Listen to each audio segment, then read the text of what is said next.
इतिहास के स्रोत के रूप में वंशावलियाँ अपन ने पढ़ी हैं।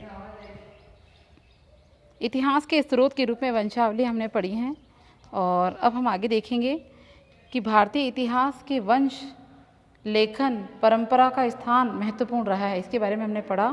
आगे देखिए आप, सबसे पहले वंशावलियों के बारे में। नंबर 1, पुरोहितों द्वारा निर्मित वंशावलियाँ या बहियाँ प्रामाणिक दस्तावेजी न्यायिक साक्ष्य के रूप में मान्य है। इसका मतलब क्या है?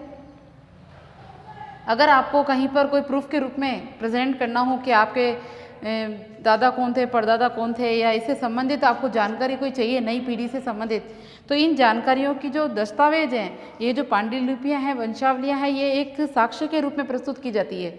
बात समझ आ रही है? एक दस्तावेज के रूप में, न्यायिक साक्ष्य के रूप में इनको प्रस्तुत किया जाता है। ये मान्यता प्राप्त है, प्रमाणिक है वंशावलियाँ, ठीक है, न्यायिक साक्ष्य के रूप में मान्य है। इससे पारिवारिक संबंधों के विषय में कागज इत्यादि पर वर्णन किया गया है। परिवार के संबंध में जो डिटेल होती है, पारिवारिक संबंधों के विषय पर कागज के रूप पर इत्यादि पर इसका वर्णन दिखाया गया। इसका उद्देश्य उनके सदैव रिकॉर्ड के रूप में रखना होता है। जिंदगी भर परमानेंट रूप से ये जो बही खाते हैं, ये जो वंशावलियाँ हैं, एक रिकॉर्ड के रूप में रहती है। वर्णन में अक्षरों के साथ ही चिन्हों का भी प्रयोग करते हैं इसमें लिखते समय।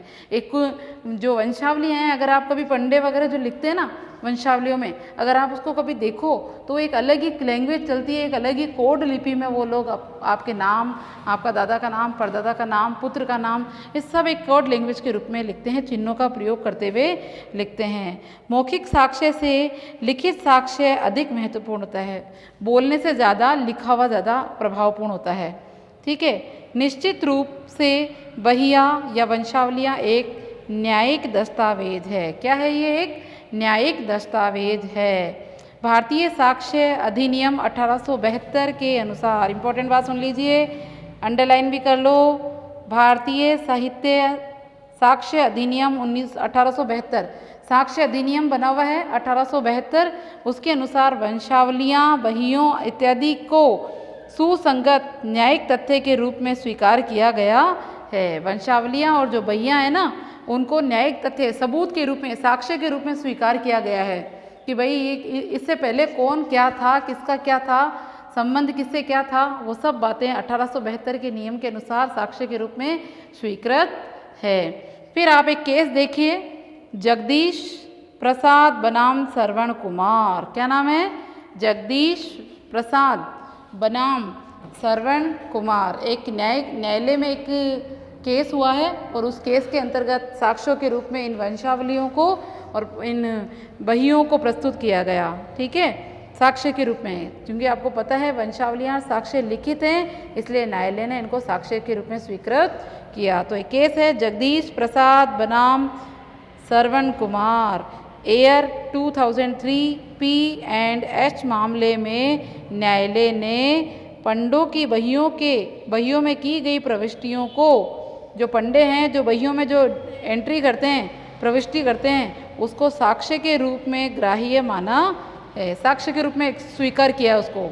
ऐसे कई मामले हैं जिसमें वंशावलियों व बहियों को साक्ष्य के रूप में स्वीकार किया गया।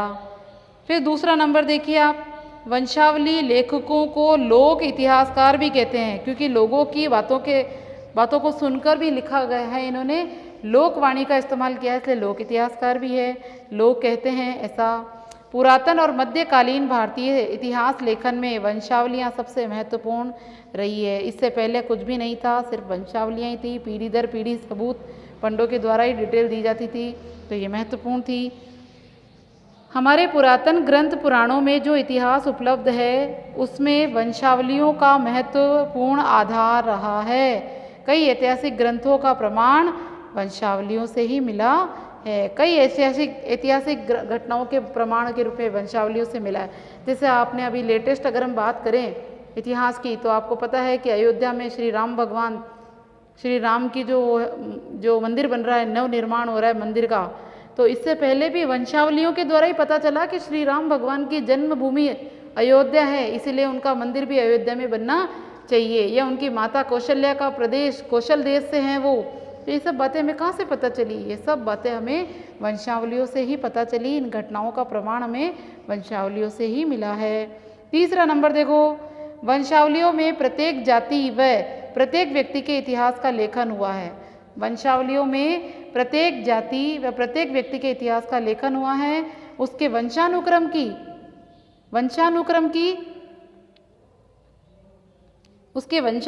की जानकारी हमें वंशावलियों से मिलती है। वंश लेखकों में जातीय सामाजिक इतिहास की भी जानकारी दी गई है। समाज जिन पुरुषों को अपना आदर्श मानता है उनकी जानकारी भी वंशावलियों से प्राप्त होती है। ठीक है, उनकी महापुरुषों की जानकारी भी हमें वंशावलियों से प्राप्त होती है।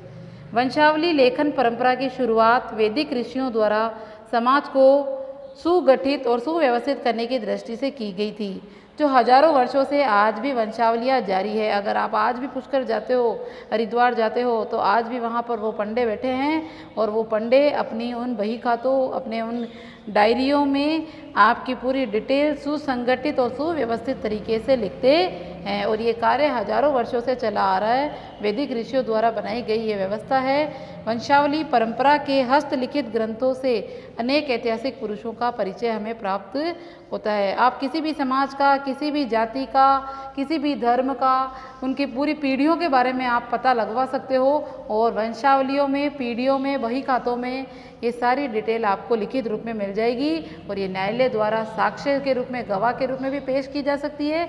इसलिए यह अनवरत रूप से आज भी लिखी जा रही है। चौथा पॉइंट देखो बच्चों, समाज के आर्थिक जीवन के विकास, लोगों के व्यवसाय आदि का उल्लेख भी वंश लेखकों द्वारा किया गया। वंशावली लेखक एक निश्चित समय तक व्यक्ति के आवास पर ही निवास करके इसे लेखन करता है। इसके लिए उसको कहीं जाने की ज़रूरत नहीं है। जो लिखने वाला, वंशावली लिखने वाले जो पंडे वगैरह होते हैं ना, वो अपने घर पे बैठकर ही एक कॉपी के अंदर इसके वर्णन को लिख सकते हैं। इसके लिए उसे कहीं जाने की ज़रूरत नहीं है। इसलिए उसमें यथार्थता दिखाई पड़ती है, यानी रियलिटी लगती है कि हाँ। और वो खुद बाकायदा जब आप उनके पास जाओगे, पंडों के पास, तो वो वंशावलियाँ जब आपकी बही खाते खोलेंगे तो उसमें आपकी पूरी पीढ़ी का डिटेल मिलेगा कि आपके इससे पहले कौन आया, दादा आया, परदादा आया, बेटा आया, पोता आया, उसमें आपके पूरे खानदान का नाम लिखा हुआ होता है। तो इस प्रकार इसमें एक यथार्थता भी दिखाई देती है।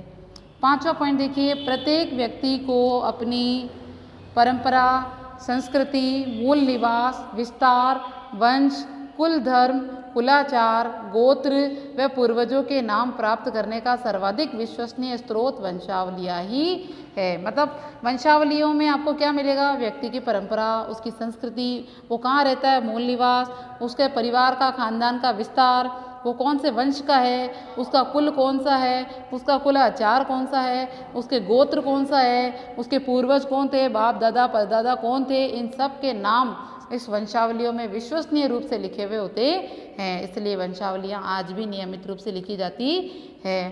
फिर आता है आपका छठा पॉइंट, वंशावलियों द्वारा धर्मांतरित हिंदुओं को अपनी जड़ों का परिचय देकर अपने विद्वेष को कम किया जा सकता है। जैसे कुछ लोग अपना धर्म चेंज कर लेते हैं, तो वो अपने धर्म की मूल जड़ जो है कि मैं पहले किस धर्म के अंदर था और अब किस में हूँ, तो अपने धर्म के बारे में वो बताकर जो विद्वांस, जो लड़ाई झगड़े होते हैं, विद्वेष होते हैं, आपसी परिचय विद्वेष होते हैं, उन आपसी विद्वेषों को भी वो कम करने में इन वंशावलियों की मदद ले सकता है। इससे धार्मिक उन्माद और अलगाववाद को कम करके देश में सांप्रदायिक संयोग और सद्भाव की भावना को बढ़ावा मिल जाता है। उसके अलावा पुराणों में 5 लक्षण बताए गए हैं। पुराणों में क्या बताए गए हैं? पुराणों में 5 लक्षण 5 विषय बताए हैं। उनमें वंश रचना व वंशानुरचित प्रमुख लक्षण के रूप में अंकित है। अब आप इसमें देखिए पुराणों के अंतर्गत क्या लिखा है। सर्गश्च प्रतिसर्गश्च वंशो मन्वन्तराणि च वंशानुचरितं चैव पुराणं पंचम लक्षणाम। इसका क्या मतलब है? इसका मतलब है कि सृष्टि का सृजन, प्रलय का आगमन, वंशों की रचना, काल अवधि गणना और वंश चरित्र की चर्चा करना,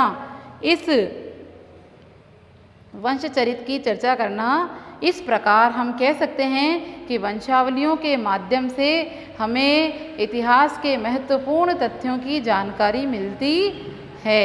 आज भी वंशावलियाँ लेखक घर घर जाकर इनका वाचन करते हैं। समझ में आ रहा है? आज भी वंशावली लेखक घर घर जाकर इनका वाचन करते हैं, तसल्ली से बैठकर इसको लिखते हैं, इसलिए ये न्यायिक साक्ष्य के रूप में पेश की जा सकती है। समझ में आई बात आपको?